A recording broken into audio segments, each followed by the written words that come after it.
My name is Jackson Gibson, an ALL from Pack 117 in Cicero.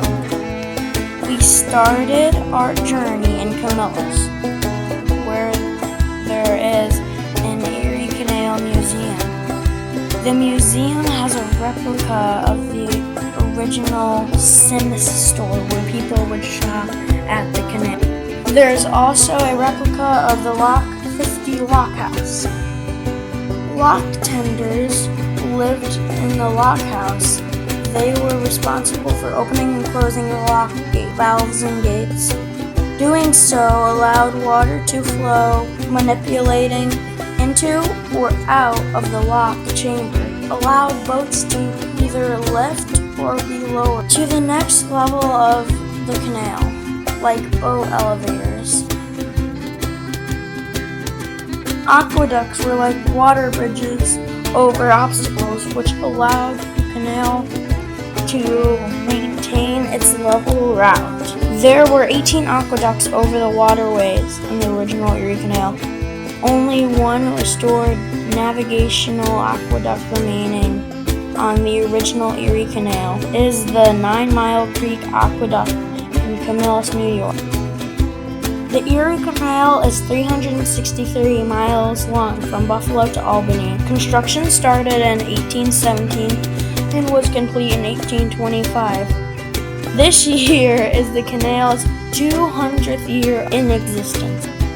It took over 1 million people to build it. They had to build it by hand since dynamite wasn't invented yet.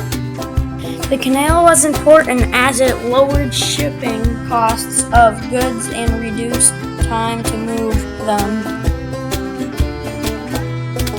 Families who worked on the canal would live on their boats. Kids who lived on the boat would only attend school from December to March when the canal was unusable. This meant they didn't make as many friends. That's why family and other canal friends were their companionships. Speaking of friends, you should check out the Cicero Scouting Facebook page if you think this looks fun. You can consider joining the troop or pack to get in on the fun. If you do, tell them that Jackson recruited you. Shout out to Burt's Bikes, because that's where I got my bike. What I liked about the 15 miles on the Erie Canal, it was very relaxing. I liked that I got to stretch my legs, but now I'm very sore. The hills were my least favorite part, but we had other bikers cheering us on. We traveled 10.5 miles on bike. It took 1 hour and 35 minutes with breaks. We burned 638 calories. That's more